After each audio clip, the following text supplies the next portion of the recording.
Welcome to Washington Whispers. I'm the editor, Paul Bedard. Sorry about phoning it in, but the blizzard that hit the East Coast did a pretty good job of cutting some of us off from the city. Between us and the paved road is about a mile-long, 6-foot drift, but the show must go on. The topic of the day, bipartisanship. President Obama says he's really trying to reach out to Republicans, and he's clearly worried that his agenda is in trouble. Says he wants to meet regularly with the leaders of the other side to find some middle ground, starting with health care. Well, the fact is few in Washington think it could happen, but those who do have a model in mind for Obama and the Republicans to follow. That's the 1980s relationship between Ronald Reagan and Speaker Tip O'Neill. I talked to Congressman Frank Wolf, a moderate Republican who came to Washington on Reagan's coattails in 1980. He thinks the Tip and Gipper model is one Obama should look to. Reagan and Tip O'Neill were able to do things that it just required that, and yet they were totally different in their outlook and their approach. But I thought, and a lot of it was done after hours, and they got together, they broke bread, they told stories, and they did things that I think helped us to make some accomplishments, whereas now there's no bipartisanship at all. Do you think it's possible that you can have kind of a relationship between? Well, it is. You have to, but see, you have to develop the relationship before you get to bipartisanship. Right. You just don't, like the president said the other day, where he's going to get the leadership down one time a month. Well, that won't work. It's bringing Mrs. Boehner, Mrs. McConnell, Mrs. Reid, and Mr. Pelosi, and I mean, just bringing people together. Almost not talking about the issues for a time to develop a relationship and trust. The best friend that I have in Congress was Congressman Tony Hall. Tony was a liberal Democrat.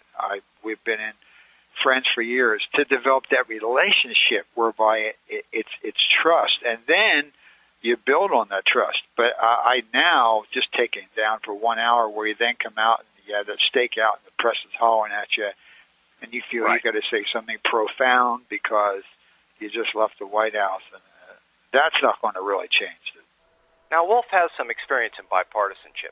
Back in the 70s, he worked the House for the Nixon administration as a congressional liaison, and one of his jobs was wooing Democrats to support Republican nominees.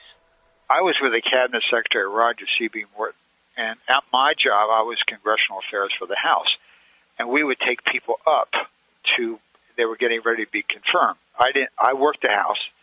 Another guy worked the Senate. But our job was to get them up there and break bread with the chairman, the appropriation chairman, and the authorizing chairman. Even if it was a cup of coffee and a Coke or a donut or a cookie, because you wanted them to know each other. Like if a guy was in the Bureau of Mines, maybe he went to Penn State, so you let the guy know, Yeah. Because then it was almost impossible to attack the guy, because you knew he had a wife or a husband. She had a husband, or she had 3 kids, or she went to Ole Miss, or she went to Penn State, or her sister lives in Tupelo. I mean, all of a sudden, all these things kind of came out. So the member didn't mean he would agree with it, but he was not going to attack him. And you had to develop that relationship. Short of the relationship, it's very easy to attack somebody. But we're in a different time now, but I think it could still be the case. All right, now a couple of tweets. First, it seems there's a federal holiday for virtually everything: tomatoes, spaghetti, and, of course, presidents. But the presidential wives, they get nothing. So here at Whispers, we've got an idea. What about a National First Ladies Day? 45 women have had that job, and many have had significant impact on the country. Let me know what you think. Email me at pbedard@usnews.com, and we'll post your comments. Lastly, do you remember how Jimmy Carter pronounced nuclear? It was something like nuclear or nuclear. Oh, man, all the elites mocked him. The fact that he worked in a nuclear sub meant nothing. Well, now we learn from a new book that Carter's pronunciation was, well, right, and the way scientists at the nation's nuclear lab say it. And the author of Physics for Future Presidents is no slouch. He's University of California physics professor Richard Muller, who suggests that the Carter pronunciation derives from a combination of nuke, with the ending ular, inspired by similar words such as spectacular, popular, and molecular. So there. Hey, thanks for listening. I'm Paul Bedard.